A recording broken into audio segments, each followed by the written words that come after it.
Currently, I am on the Tel of Arad in the eastern Negev. Currently, I am facing west towards the coastal highway. As you can see slightly to my left, as I come in, the main town of Arad. I am actually on the fort area of it. You can see the town by the wall. As you go across the area here, you can see the outline of that wall. And this is originally a Canaanite city, fort. As you can see, the uplifted hills where they are, it actually produces a channel. And you can see the bowl of this. Now, the reason why this is significant is because in the middle, right in this area here, is a giant cistern. And in this dry area, that was vitally important for the survival of this community. Because as you can see, and I'll show you in a second, the surrounding area is all desert. And they only get about 6.7 inches of rain per year, which is not really enough to produce crops. So they had to use this cistern for survival.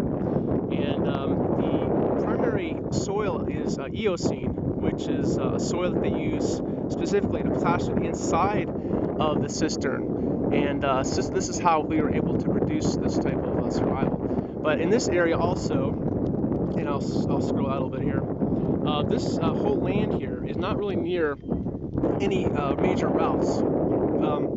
Towards the east side is the Coastal International Highway, which again is not very close, and the Takral Highway, which is also to the south, which would be down this way. And these are a limited access, but they're able to extend out the control to those areas. And there is another Arad, which is also south, which is closer to the borders. But this is the traditional original area of the city. So as I scroll around here, I'm going to go ahead and show you the entire area. Okay, so that was west, and this is north, and this is the Judean mountain range here, and that is towards Jerusalem. And again, I'm going to scroll around here, and you can see this area, and you can see that modern day Jews have really done a great job in this desert region to produce crops, which is pretty amazing actually in this dry, humid area. And at this point I'm facing east, and that's towards the Dead Sea. And I'm coming around again towards the south and back towards, looking towards the west, towards the coast.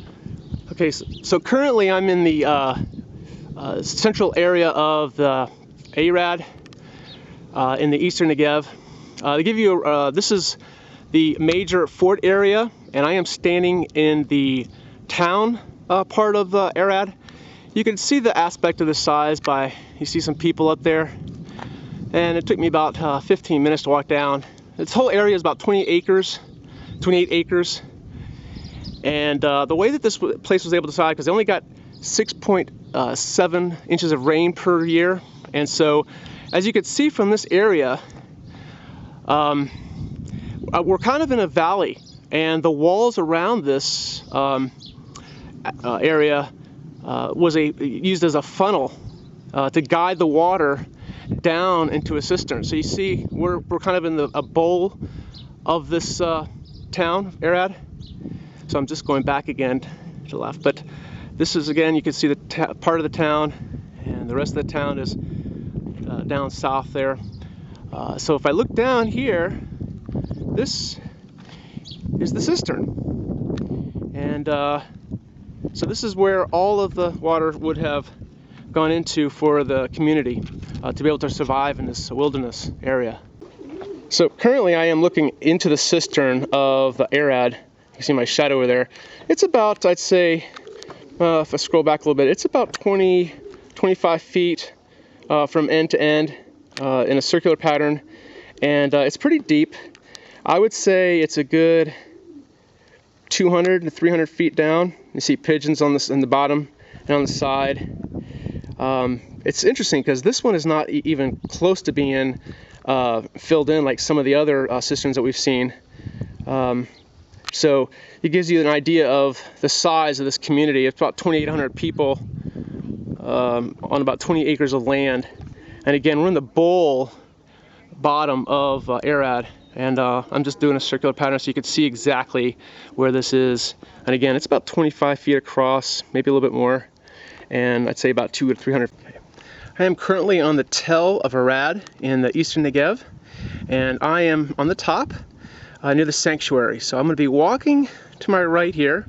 This is toward the west, and as I come down, I just want to show, here we go, this is when it was constructed here, 10th to 7th century BCE, before Common Era.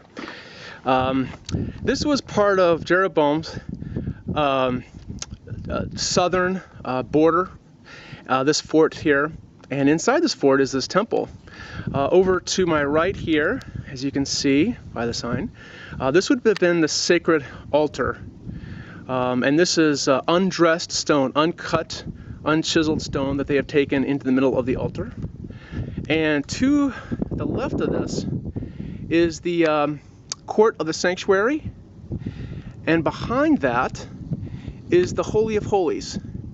And this is an interesting construction of this temple because it actually it mimics the Solomon Temple in Jerusalem with some slight variations. The court of sanctuary is actually perpendicular to the Holy of Holies, unlike Solomon's temple, which they're parallel and along. But you can see that the space is limited, so might have been one part of the reason they did this construction.